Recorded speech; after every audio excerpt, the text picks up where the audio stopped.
My name is John McKinney, and this is another episode of In Their Own Words. Tonight, we're going to be talking about crime and parole. We're going to be talking about how District Attorney George Gascon's Special Directive 20-14 ended a 40-year policy of deputy district attorneys attending parole hearings. In 1985, my stepfather, Anthony Ganevich, was working as a Signal Hill police officer.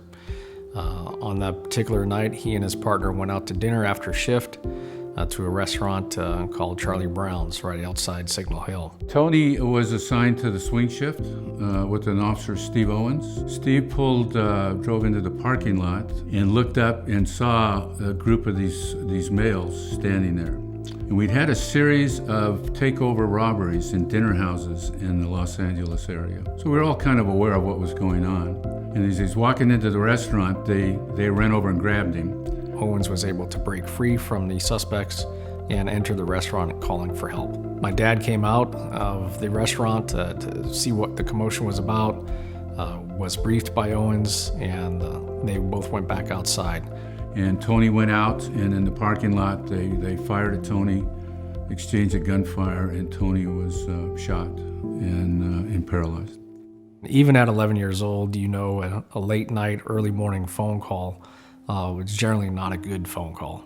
Because of his extensive injuries, he was in isolation for several months. He was unable to talk, unable to breathe on his own, and obviously it was a pretty traumatizing sight for an 11-year-old. From then on, the family life was never the same.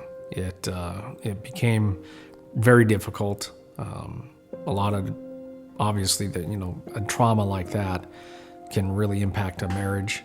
Eventually, my mom and my dad separated, leading to the divorce. My sister actually left home early, ran away, and had to graduate high school later on in life.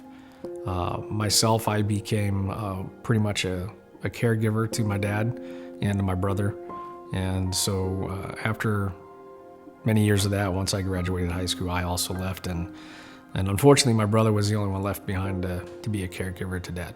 All three suspects were sentenced to prison, with the shooter being sentenced to 19 years in prison. He was sentenced and ultimately served time for those crimes and was released. He didn't reform. He wasn't rehabilitated. He's a lifelong criminal, so he continued his criminal enterprises by leading a gang in Los Angeles. And in doing so, he was involved in drug dealing. The Los Angeles Police Department arrested him in 2009 for drug dealing. In 2012, he was sentenced to 25 years to life for his 27th felony strike conviction. And he was serving that time when we got noticed in 2021 that he was being eligible for parole. I contacted the district attorney's office in Los Angeles and asked them how we would go about appealing the parole, attending the hearings. And I was informed at that time that the district attorney, George Gascon, implemented a policy that the DA's office would not support victims of crime and their family members or surviving family members. And so we were on our own. I felt victimized all over again. The difficulty of a parole hearing, me knowing that from my law enforcement years of service, being a family member and a surviving family member of a victim, to go through that process alone and unguided is really detrimental to the cause of the parole hearing. The offender really has the upper hand at that point.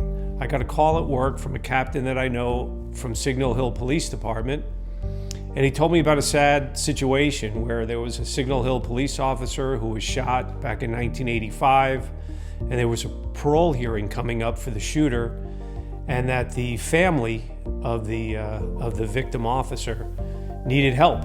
But I did know that there was a group of retired deputy district attorneys who were helping for free, pro bono, victims' families at parole hearings.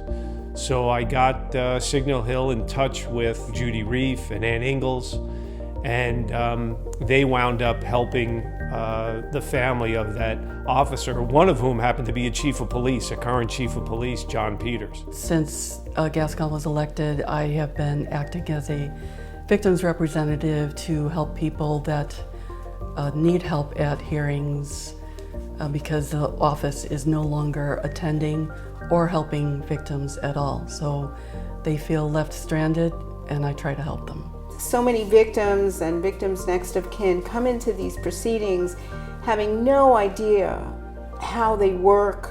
So what I have told individuals who I have assisted is that I'm here to amplify your voice. The need has been for people such as ourselves to do something, not necessarily make it more successful, but at least they have a voice that from somebody who's been a lawyer, who's used to making a speech, has some skills, that type of thing.